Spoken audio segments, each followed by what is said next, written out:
Hey guys, it's Graham. Welcome back to the Midnight Ride. It is once again snowing in Oklahoma, which wouldn't be too much of a problem except that they don't really plow the roads here the way that they did back in Utah.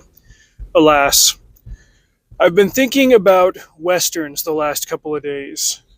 Obviously, when you talk to the editor at a publisher and he asks if you might be their guy for writing a particular genre, you you start to consider writing in that genre. So, in the idle moments between other things, I've been developing ideas in my head for, I was like, well, okay, if I was going to tackle a Western, how would I do it?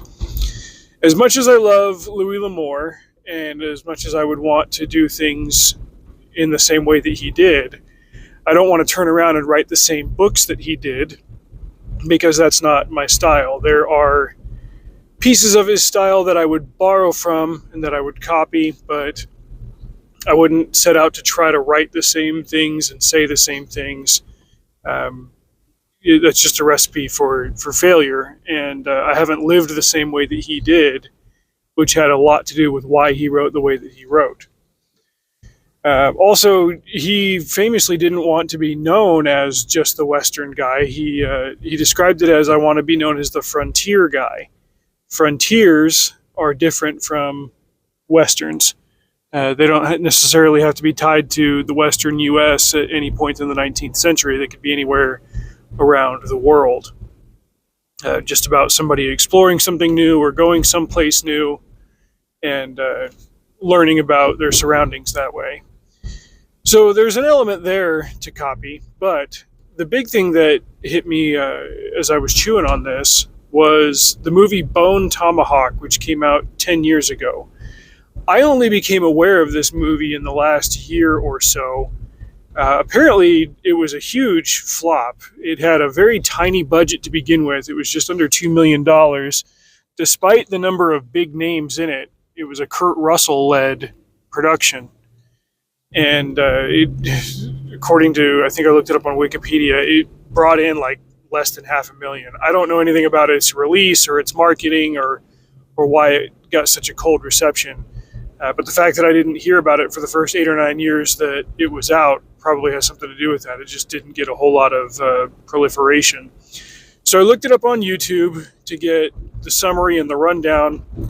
Saw a couple of clips here and there, and I realized it's got the kind of concept that I could tackle. I definitely wouldn't do it the way that these filmmakers did, because it sounds like this is an extremely violent and gory movie. It is a horror movie first and a Western second. And apparently it leans really hard into those visceral, visual horror elements. People getting limbs removed, very brutal, slow, camera on moments of brutality and gore and horror in general, as I have stated and as I will continue to state, not my thing. Nevertheless, getting past that screen under which the story is told, there is something more profound that is much more my speed. There was a scene that I saw where the sheriff and his posse, they've got to go track down a missing woman, and there's a general belief that she was kidnapped by Indians, and there was an arrow left behind or something, and they take this arrow, this weapon, and they find an Indian who was this is a guy who goes around wearing a suit. He was university educated, but he also obviously knows the Native American ways. They consult him, and they're like, what can you tell us about the tribe that uses these? And he looks at it, he's like, yeah, those aren't Indians. They're like, what do you mean? He goes, we have another name for them, and I've already forgotten the name. The movie review refers to them as troglodytes. Basically, the idea is that to the white man, these would just look like another savage nation of Indians, but to the Indians, these guys are even worse. They're basically like super cannibal, rapist cavemen. And even the Indians don't think of these guys as Indians. Like they're leftovers from a more brutal era in Earth's history. They occupy this one particular valley. Anybody who goes there dies, and sometimes they send out raiding parties when they've killed off enough of the excess and they need to boost their numbers. And I thought, okay, there's an idea there. The fact that to the Indians, there would be something that, excuse me, even to them is a savage. Whereas, like, if the Europeans, the whites, the settlers, or whatever you want to call them, they came through, they would look at, okay, these are just different types of Indians, whereas the Indians would be like, no, this is something way different from us. If we can, we kill these guys, but we usually can't, and that's why they're still around. I thought, okay, there's a speculative type of Western, a Western that they call like a Weird West. David J. West is an author of those. Mike Resnick wrote a series that I've reviewed. That's an even more niche type genre. It's like steampunk. It's cool, it's got a great aesthetic, and there's some great stories told within that, but there's such a small number of people interested in it, you can tell that this just doesn't regularly resonate with a large cross-section of readers, especially not Western readers. They want something that's more grounded and more representative of that time period. And as I've said, famously, fans of Westerns are big sticklers for the historical details. You can't have a gun that came out in the wrong year, or, oh, hey, I was in this town and this happened. And they're like, no, like, these are guys that are history buffs that want to read stories set in that era, reflective of the details of that era. Now, granted, that's something that I've heard since the late 20th century about Western writers and readers. We're in the 21st century now. There are very few people writing Westerns. In fact, if you go to a bookstore and you look at the Western section, 85% of the titles are going to be written by William Johnstone, if we're talking about recent ones. If we're not talking about recent, then 90%, 95% of those titles are going to be dominated by William Johnstone and Louis L'Amour. And Louis L'Amour has been dead for 35 years. He's the Tolkien of Western literature. In capital W Western, like Western cowboy stuff. He's got a chokehold on that genre, and he's not going anywhere because he did it so well and for so long. So what would I do if I was going to write a Western? I wouldn't want to go fully speculative with it and do sci-fi Western or fantasy Western or weird Western, but I think there's a gray zone in there that can satisfy both. It can tickle the interest of the speculative types, while also satisfying the hard-grounded reality of the historical types. You can put it right there on the knife's edge of speculative.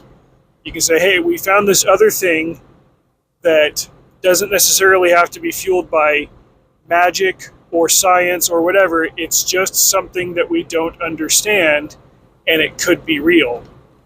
You don't have to have them fight Bigfoot. You can have them fight a tribe of something else. Maybe something that disguises itself as a monster.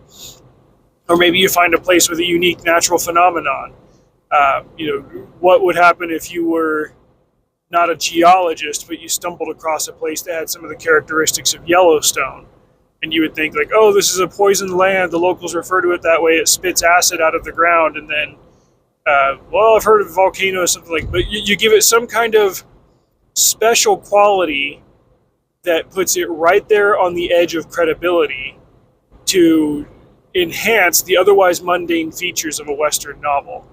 You can have run-of-the-mill, like, stock incredible characters and even a plot, but you can enhance it with these things that are right there and push the envelope to the very crumbly edge of the cliff to say, hey, what if?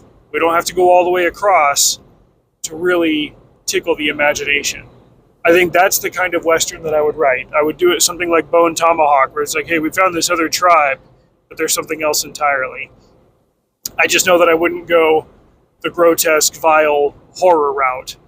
I would want it to be as like 90 to 95% grounded as possible, but give you that 5% just to make you wonder.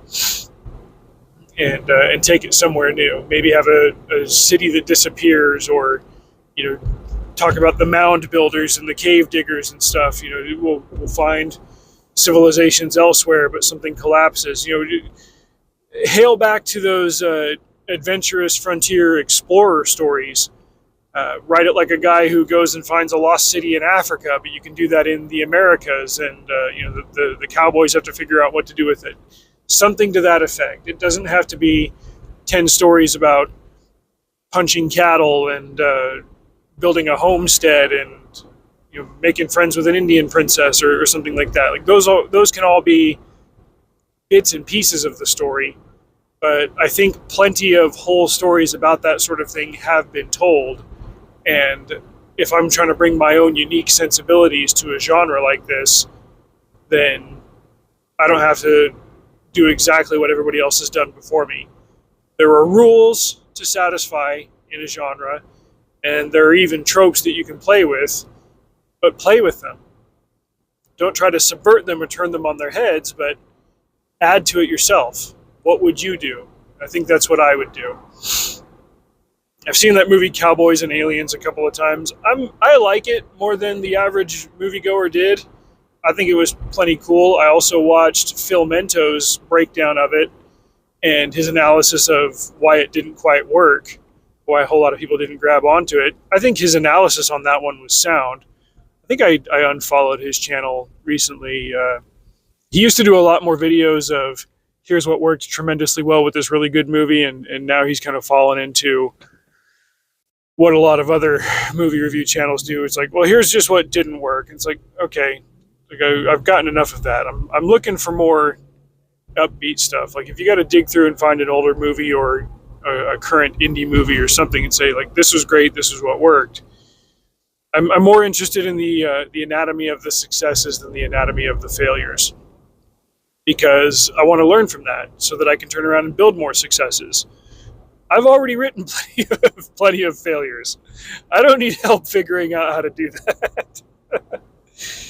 Anyway, Midnight Ride over. In summary, that's how I would write a Western. And it helps that I'm reading the Louis L'Amour's Lost Treasures, because there are little tidbits here and there where he throws out, he's like, here's what's going on here and there. And it's like, okay, I could explore this idea a little bit farther and expand on it and go from there. Like it's fueling me. I'm not going to sit down and write a Western anytime soon. I've still got plenty of research to do, but good ideas abound if you know where and how to look for them. Anyway, that's it for now. Drive safe. See you out there.